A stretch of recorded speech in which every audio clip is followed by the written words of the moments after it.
Welcome to CityCast Denver. I'm Bree Davies, and here's what Denver's talking about.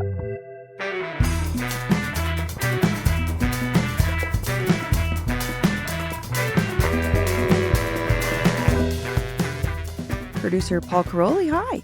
Hey, what's up, Bree? Hey, and our resident coffee shop connoisseur, host of the Square State podcast, a real Colorado gal, Michelle Jackson, is back. Hi. Hi. So today we're talking about the sad state of a beloved neighborhood lake, Denver as the perfect setting for sci-fi stories, and so much more.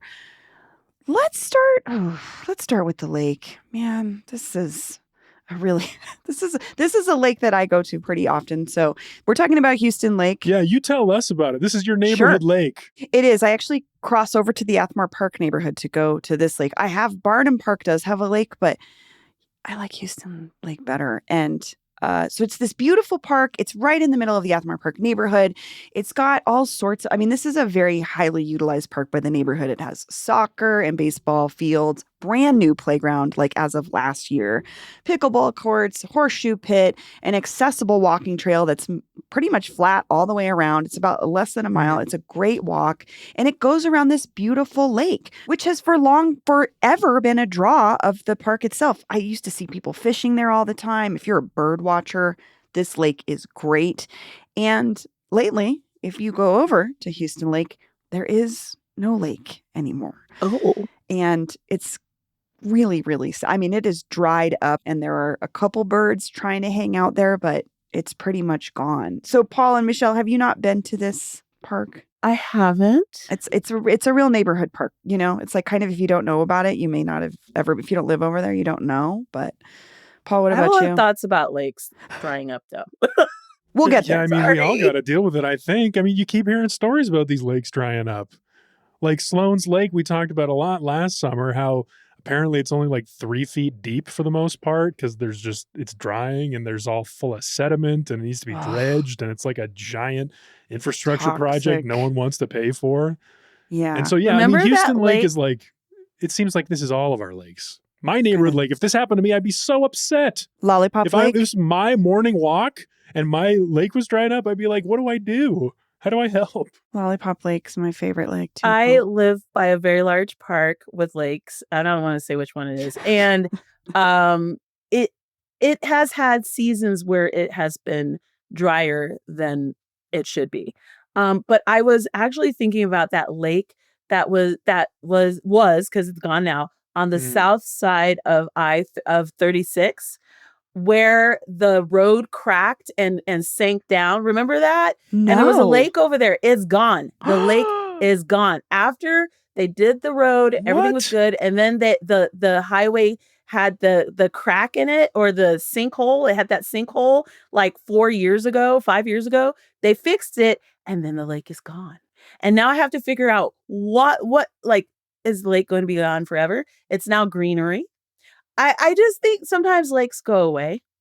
And we are in a extreme drought. I think it sucks, by the way. Paul and I were talking about this, and I kind of brought up the lake that Salt Lake City is next to, and they're freaking out because it's drying up and it has all that toxic dust.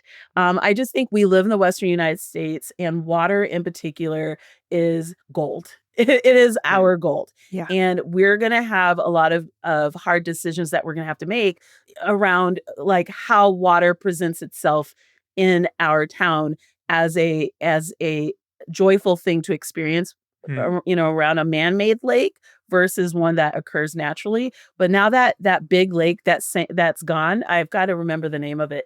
So every time I'm on the highway, I look at it. I was just trying to look it up. Yeah. Every time, and I'm just like, bye, lake, because I grew up here. So I remember it always being there, and now it's gone. Yeah.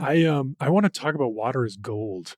That phrase you just said, Michelle, is like, that unlocked how I think about this. And maybe I should share the statement from Denver. Yeah, I was just going to say, well, first of all, I do want to say we had a couple of readers and listeners reach out to us and say, what is going on with our lake? And so, Paul, you tapped Parks and Rec to find out what was up. So here's the official line from Parks and Rec. Spokesperson says, Houston Lake is currently very low due to several factors. Houston is a shallow, stormwater-fed lake that has accumulated significant sediment over the years, leaving it only about 4 feet deep when full. Additionally, the Salisbury Lateral, which is its supplemental water source from May through September, was shut down early last year after a leak impacted a nearby residence. As a result, the lake entered winter at an unusually low level. With minimal snowfall and no ice cover this season, evaporation has further reduced water levels. Repairs are underway.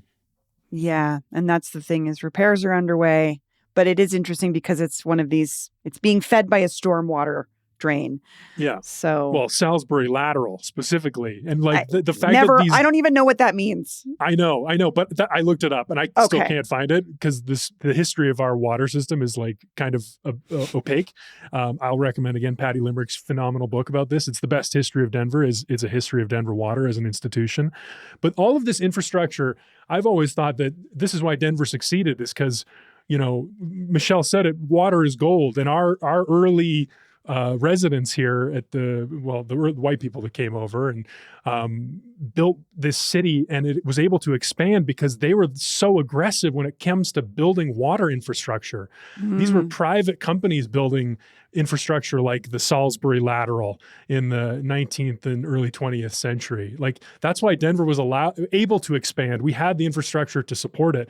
And now we're seeing cities across the West that are struggling, whose capitalists weren't as rapacious as ours back in the early days. Rapacious. Paul, I'm just looking, I Googled it, the Salisbury Lateral, and it runs along Mississippi, exactly the part that I drive on like multiple times a week. And I had no idea it was there.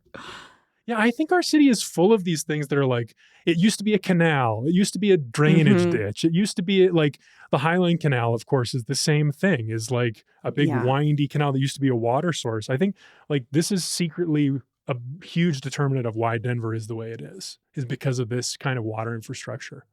Yeah, I do want to bring up that sinkhole. So it was Westminster, over by Westminster, 2019. This is why it was gone from our brains, because 2020. So the lake was by where that sinkhole happened, and the lake is gone. So why did the lake disappear with the sinkhole? I don't know. That's crazy. I don't know if it's connected, but I just know that the lake is gone. Where's the lake go? I pulled a CPR story up about it and about the sinkhole, but the lake is not mentioned anywhere. So no, this is something definitely worth digging into. And it was big. This is the thing. It wasn't a cute little lake. It was a big, shallow lake. And I did that commute for 1,000 years, but I grew up in Boulder and Denver. So I have looked at that lake for my whole life, and it is gone. No one talks about that lake but me. You might be the only one that remembers. You know, I know. Councilwoman Fleur Alvidrez, this is her district, and she kind of addressed that particular part of this conversation. Is I think there was some criticism about this not getting fixed sooner and this being impacting Athmar Park, and if it was Wash Park, it would be different. And she was like, no, actually, there's other lakes across the city that are struggling with similar issues. So it is just like kind of like there is stuff to do, but it wasn't a matter as far as she was concerned that it was being neglected because of where it is. It's just a problem that we're dealing with across the city when it comes to water and man-made lakes. City Park Lake. Is that the name of that lake? That one's always kind of interesting looking. And it always needs fresh water. I don't know where the fresh water comes from, but I do distinctly remember lots of conversations around that lake and needing water. So I feel like this is a Denver thing. Yeah, I think it is for sure. I mean, it takes money. Farrell Lake, the one that has the bandstand that burned down on it. Yes. God. Which that's so a whole devastating. Yeah, I don't know if we want to get into. We haven't talked about it much. I'm pissed off about that. What's there to say except God? It's just post the fundraising links, I suppose, because they're still we will. They still don't have their goal yet. The neighbors and the park trust that are raising money, and Kyle Clark. And they still don't know what started it, right? I mean, I don't know if they're investigating it, but they don't even know what happened or how it started on fire. But I was at the Museum of Nature and Science earlier this week, and they have that beautiful window where you can see the lake, and you can see the bandstand all burnt down. It's so sad because it's such a beautiful piece of Denver that's right in the middle of the city. So, Mm-hmm. but if you all were wondering about Houston Lake, that's what's going on. And, they're working on it. So park is still lovely. There's still I was there yesterday. There were still tons of people there, but it does obviously change the feel of the lake when there aren't as many birds around and you can't fish in it anymore and stuff. So.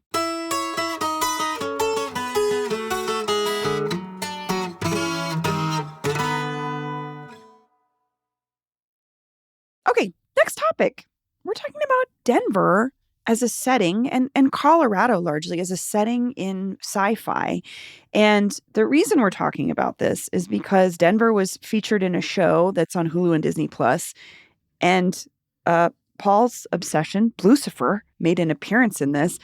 Paul and Michelle, I'm just going to hand it over to you. I do not know. Tell us about what this show is. Also, do we need a spoiler alert? Is there any? The connection to Denver is a spoiler, sadly. This whole thing is a spoiler. Okay, so spoiler alert, if you haven't watched Paradise, is that what it's called? Yeah. Paradise. If you haven't watched Paradise, you might want to skip ahead because there's going to be spoilers. Okay, tell us about Paradise, you guys. Michelle, you got it. You got to take it. What's the no, premise? Paul, I'm going to have you. Okay. I'd be happy to. Okay, so it's a great show on Hulu and Disney Plus, starring Sterling K. Brown as a Secret Service agent to President James Marsden. And James Marsden, through a series of flashbacks and non-traditional storytelling, basically triggers this secret plan that the U.S. government has apparently had, in which instead of a nuclear apocalypse, launch all the bombs at all the enemies, he sets off a global EMP, shutting down all power. The story of the show then takes place in a bunker that Marsden and his funders and backers have been secretly building, preparing for this moment. And this is a post-apocalyptic show inside of a bunker in Colorado where all of these global leaders have sought refuge while the rest of the world somehow rebuilds? ? We don't know, but that's part of the fun is some characters are in, some characters are out, and the families and it's so high melodrama. It's kind of soupy and fun. Michelle? I don't think it's soupy. You don't think it's soupy? I don't think it's soupy. I think that it is. I think that it touches on something that is on people's mind, which is what happens when the unthinkable happens and how does humanity survive. And so this week, as I watched the astronauts, in space, the Artemis 2 launch. And I'm like, well, if anything goes crazy, we've got people to repopulate things. So I think that Bree's laughing at that me. is not where my mind went. I was just like, ooh, look, we're in space again, you guys. I love it. But I think it's interesting though, because it's what if the unthinkable happens? How does humanity survive? And that is a through line in most sci-fi that I like to consume, and just what does the future hold? Mm-hmm. So I think it's interesting because Colorado does feature heavily in those conversations specific to American sci-fi consumption. Yes. Do you feel like that's a fair thing to say, Paul, or accurate? Oh, absolutely. I mean, I shared this article we all found, or we read, and that basically analyzes this and breaks down how many great works of sci-fi, how many great writers have chosen Colorado to be the setting of this specific type of trope. Yes?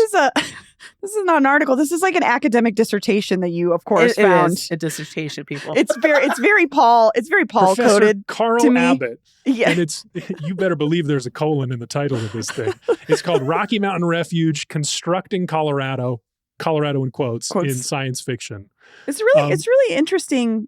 We'll link to it. It's a really interesting read if you just want to think more about Colorado as a setting because of our mythos. And there's a lot of different components here, but yeah. I don't know. What do you think, Paul? Well, I mean, this is kind of the premise of the first season, that Colorado is the refuge, and it fits perfectly inside this tradition. So on the one hand, I'm the fact that this season 2, spoiler alert, finale revealed that there's a second bunker and it's underneath Denver International Airport, that feels oh yeah, this is the tradition we were talking about here. You know, Yes. Justin Cronin has a great quote, who he wrote a book called The Passage. And apparently on the publicity circuit for his apocalypse vampire quest novel, The Passage, Cronin made a telling point to a Denver Post interviewer in 2010.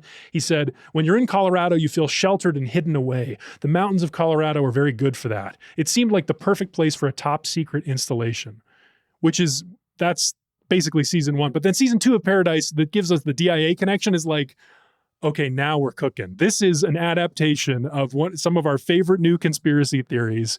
This is expanding It's tapping Colorado's into sci-fi mythos in a new way. Mythos. It's very exciting. I do want to mention one other thing, which is the Hunger Games. A lot of people think that the main city, like the capital city, is actually in the Denver region. So you'll see a lot of folks who are into, discussing that lore show maps of Pan Am and Colorado or Utah. It depends on who you talk to. Typically, that's where the capital city is. So in a lot of this sci-fi conversation, the Colorado factors heavily, but I do think that there's a reason why we used to have NORAD. Mm-hmm. Right. Isn't it NORAD? I mean, Yes. NORAD exists. And we Gen X had movies like the one where the Russians come, I forget the name of it, where the Red Russians Dawn. come and Red Dawn Dawn, and the teenagers fight Russia. So good. So I think there's this energy around both this blending of reality and not reality and what we think we can do in the future and the mountains and this rugged individualism, and we're gonna go hard and save the world. I think there's something going on with the region, and that's why it makes its way into these stories in the way that it does. Actually, there is an actor. Oh my God, I can't. He filmed a movie, and he actually had a premiere here. I cannot believe I forgot his name. He is Black, by the way, and it's about how these aliens come to America and they are in Boulder and they live above a certain altitude. Huh. And they are Elevation, the survivors. Anthony Mackie. Elevations. So good. Yeah. So Yes. I saw the premiere when he was here. And so we factor very heavily in a lot of these stories. I also appreciated that he actually filmed a lot of stuff here. But anyway. Yeah. That was mean, cool. we can't talk about this without talking about Mork and Mindy then, if we're talking about aliens. Nanu. Fair point. Well, okay, so I am not a person that consumes sci-fi in any capacity. I don't enjoy, I like documentary more than anything and biography. And I was trying to think about this idea of what Denver represents or what Colorado represents to people, particularly who maybe aren't from here, but visit here or want to come here. And so for me, my thought was I lived in New York for a little while, and a huge driving reason I wanted to move there was what I had read about what had really happened there in the music scene. There's many, many great books. One of them is called Please Kill Me, which is the history of no wave in New York in the 70s. There's Can't Stop, Won't Stop, the history of hip hop in New York. And when I was reading those, when I was living there and I was riding the trains that they were talking about and going to the neighborhoods they were talking about, and that was a big drive for me. But I imagine Colorado in a different way as it's more, people are drawn to it because it's a little bit of, there is a lot of unknown. There's a lot of space, it seems like, if you don't know our story, that there's more space to create a more science fiction-y vision of what we are. I don't know. I mean, I guess I would look to you two for why this, I mean, obviously NORAD, like you pointed out, but why? Yeah, Paul, please, quote, why else? If I may quote Carl Abbott again. Thank you.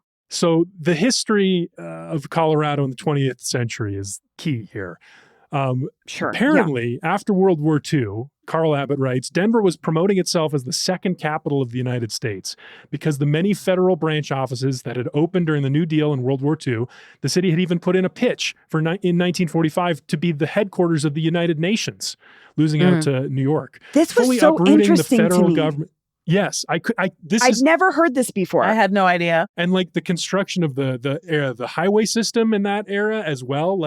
It was a place that was, there was this line in here about how Colorado was a place that was easy to get to, not but easy not to get through. through. Yeah. Because of the mountains. And that created a sense of there's pockets of isolation that these sci-fi writers have been inspired by.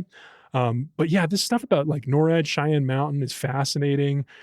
And then to cap it off, I mean, the themes are, according to Abbott, sci-fi writers have drawn on Colorado's constructed identities, both as a blank slate and as a fortress. So those are the constructed identities that you're kind of referencing with your New York experience, to imagine Colorado and the Central Rocky Mountain region more generally as a place of isolation.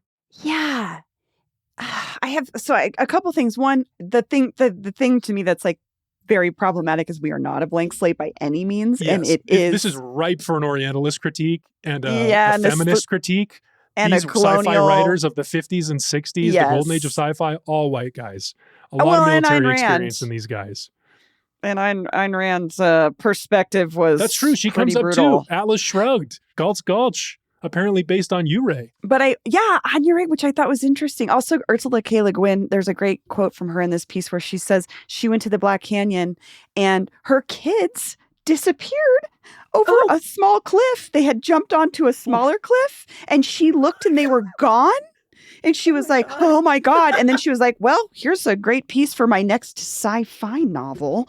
And I thought that was really interesting. But something else is the isolation component I want to talk about, because again, I'm sure we all have books we want to write. I want to write a book called Queen City Wasteland about our isolationist, why being so isolated in certain ways has made our music scene so weird, and like so weird in a cool way. But I have some of the weirdest, coolest people I know are from Montrose, Idaho Springs, Glenwood Springs, growing up in these pretty isolated areas that are only populated certain times of the year by tourists. Honestly, I've created some great stuff in Denver because they eventually just moved here and brought their weird ideas with them. And so I think that there's a modern component to this too, of like what that isolation actually has meant for people that live here. So there's a lot of ways to interpret it, I think. I also want to bring up one other theme that we didn't touch on, which is this idea of good versus evil. And there is the famous book, The Stand by Stephen King, and where the showdown between evil and good happens basically in the Boulder-ish area. The miniseries is horrendous, but I think it was terrible. Oh my God. But I do think that there is some kind of energy around this idea that we are where showdowns happen, right? But I also want to touch on the fact that having Colorado and Denver show up in pop culture is actually a bigger conversation. That was actually part of why I was so excited to see Blucifer on the show, because we used to have Dynasty, guys, and people always talk about Denver and Dynasty, right? Yep. But then we kind of fell out of favor for quite a while in social and pop culture. Like we didn't really show up there. And you guys remember last month me fussing at, why are we spending money on marketing when to me this is the kind of stuff that can really market where, like, a place. It's like that marketing where you don't have to invest in it. There's this whole myth, and and so having us naturally occurring lore. Yes, like so having us in having something like Blucifer. I saw on social media someone go, "Oh my God, Blucifer's real," because they weren't from Colorado; they were flying through. It's the South Park Casa Bonita effect, where people are like, "That's a real place." It's a real thing, and so having other pieces of pop culture communicate who we are and what we do and our myth, I think is really important. Tracker, the show Tracker with Josh Hartnett, very handsome man. Anyway, it's in Denver, and they actually have current day Denver in the imagery. I think this kind of stuff is really important for any city. Like it helps to show who we are in a different way, and it can be playful, it can be dystopian, it could be a lot of different things. And I look forward to seeing us in the Real Housewives of somewhere. They were in Colorado on a vacation. I heard it was terrible, but the fact that I saw Black women talking about this whole situation of, they went on this trip to Colorado, and I was like, I need to watch this show, but I don't really like reality shows. So that's my only thing. So it's not good, I think, when we're represented in pop culture. Keep it going. Yeah. Yeah.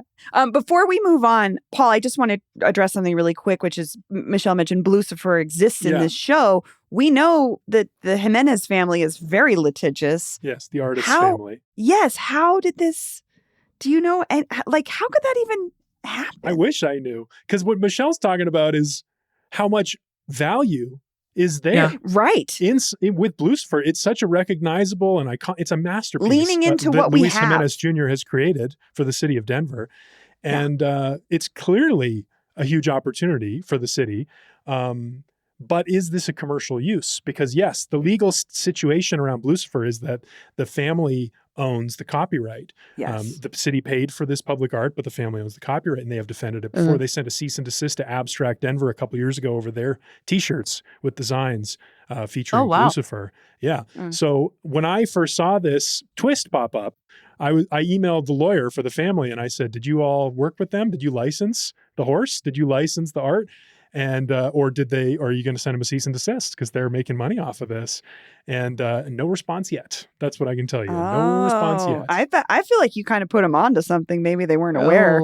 Maybe. I mean, I apologize to the producers of Paradise, and I'm sorry if I made season 3 blew harder. up their spot. I would love to see the DIA extended universe explored more thoroughly through this show, which is so good.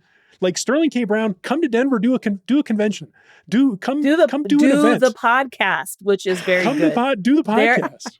Their podcast for the show is fantastic. Oh, the Paradise. really? Oh, they have okay. They have a podcast. Sorry, Paul, and I thought you were talking about us. I mean, you guys, we're fantastic too, but the Paradise has a podcast and it is really well done. And his wife his real wife is the host, Sterling K. Brown's wife. So love that.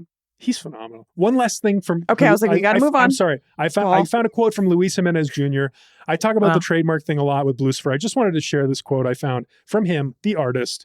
This is in 1981, years before he thought to make this piece of art. He said, "I don't want to sound like a commercial artist, but making art is entirely different when you're working with a community. The work belongs to the people. It has come from the artist, but the people have to be able to identify with it." I think that's exactly what's happened. And it could happen more. Yeah. I mean, look what happened with Casa Bonita. Truly. I mean, well, they're also getting some artists have gotten cease and desists from Matt and Dre over representing that's a whole other story. I guess I was just thinking on the expansion of the interest in Denver once people realize that it's real and then find out that it's been totally remodeled and like, YouTubers come here to go to it specifically now versus maybe 5 years ago.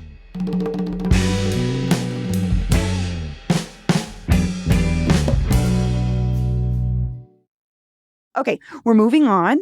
We've got a couple mailbag comments that we wanted to talk through with you, Michelle, because they were comments about our show last week with you. We have one note, Paul, the Denver Summit FC note. We got a note about, this does not pertain to you, Michelle. This is Paul's problem. Well, I know you've got to take as well. But we can get into it backwards a little bit. Do you want me to is this a email? Yeah, I think it's an email. Or a text. Okay. We've got an email or a text. It says, "Love the show. Quick NWSL note. Seattle has played in Spokane this season to start because their stadium is being renovated for the World Cup, the Lumen Field. So it's just temporary. Seattle's average attendance was about 8,000 in 2025, closer to the lower end of averages, but just thought they weren't well represented in the segment. That being said, it was absurd to watch traffic pass behind one of the goals during the game this weekend. The league has really changed TV availability in the past 5 or so years, where it used to be so difficult to watch a game. It feels much easier now. Also, the Summit scored in their first 3 games, which were all away. They were all away to allow more home games later in the season when their stadium can host games. So this was a clarification on something that you brought up, Paul. Yeah. Responding to, I talked about, Michelle, how I watched them play the Seattle Reign on Saturday evening in a game that took place in Spokane, 4 hours away from Seattle. Okay. 5,000 capacity stadium, 3,900 people showed up. It looked pretty sparse. That's not bad.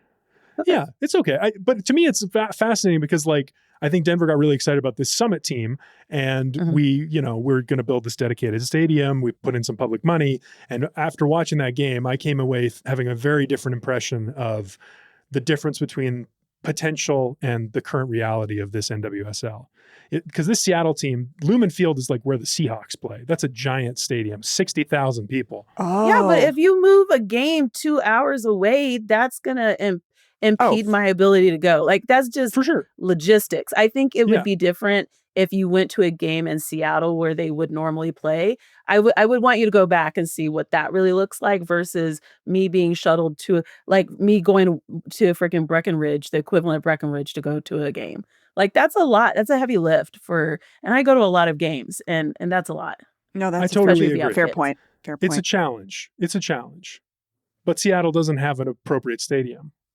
Not That's the yet. difference. Not yet. Oh, they're renovating the other one, but you're saying Yeah. that one's going to be too big. Yeah, I mean, Oh. noticeably, the they're numbers. not renovating it during the Seahawks season, for example. Well, yeah. I mean, I'm not saying that's right, That's but the like, choice Denver made. We're building an exclusive stadium for our team. I wonder. I have a lot of thoughts about it and all positive, but we'll get there. We'll save that because we will continue to talk about this. Yes. Okay, we got a text from someone regarding the RTD joke map that appeared on Reddit last week. That was pretty funny, but some things we didn't quite understand what they were referencing. And someone texted us and said, you guys, as someone who lives across the street from the RTD station dubbed the Walt Disney Office Park, that name was spot on. It's the Colorado station that is next to a couple high-rise office buildings and also, for some reason, a Dave & Buster's. So random. Love from Emily, a member in University Park. Now it makes sense. Next to the Dave & Buster's, I can see. To be fair, the doesn't Dave make & sense to Buster's me. just looks like an office building itself. It's not like a cool building, but I see her point. Junction Food and Drink is there, by the way. Junction Oh, Food and that's Drink, which is true. amazing. That's true. I haven't been there yet. Okay. Oh, good food. Michelle, in does there. that click with you? The Walt No, Disney not at all. And, No. Why not? no, What do you? It does what not do you make not? sense to me. No. Do you know I mean, the? if it looks like Bree said, it looks like an office building because it's all office buildings. Me over there, when I'm over there, I'm going to eat. So I'm not going to Dave & Buster's. It's not for me, guys. I'm the person who wants to go to Epic Sky Trek, that giant like jungle gym for adults down near Parker area. Oh, I don't know. Like, about that's for me. What? It's massive. It's so cool. You guys, we should go sometime. Just throw it out I've never heard of My this. knee, This my looks so knees fun. don't want to go, but it sounds interesting. there. No, you're strapped in. Oh my god, it's humongous! It's like a giant It's playground so cool. for adults. I don't know, you guys. Please I'm a go little with hesitant. me one day. I'm a little You're hesitant. strapped in. Anyway, it does not feel like Disney World or Disneyland to me, but that's Okay. I mean, I appreciate Emily's perspective in giving us a little bit more detail on what's happening at that station. So it does make a Yeah. little bit more sense. But I can totally see it for the record.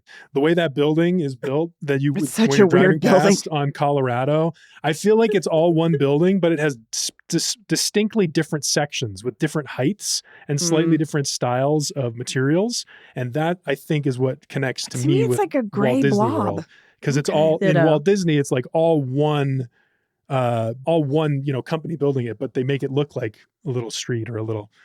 That's where I see it. And it's kind Okay. of been there for most of my life. So, Brooke, Mom, if you're listening, I'm going to need you to call in and tell us what was there before. I'm very curious what was there before the Walt Disney Office Park appeared. Because it's like probably 20, 25 years old. But anyway, okay. Well, those were all fun. I always love when folks reach out to us with corrections and thoughts. You can do that anytime, 720-500-5418. You can text us. You can leave us a voicemail. You can shoot us an email, denver@citycast.fm. We love to hear from you. Paul, Michelle, this was so fun. Thank you both. See you next time, Bree. Thank you for letting us geek out about this stuff. That's all for today here on CityCast Denver. If you enjoyed the show, why not take a minute to tell Sterling K. Brown about us? Rate the show wherever you get your podcasts, follow us on Instagram and TikTok, and subscribe to our morning newsletter at denver.citycast.fm. We'll be back tomorrow morning with more news from around the city. See you later.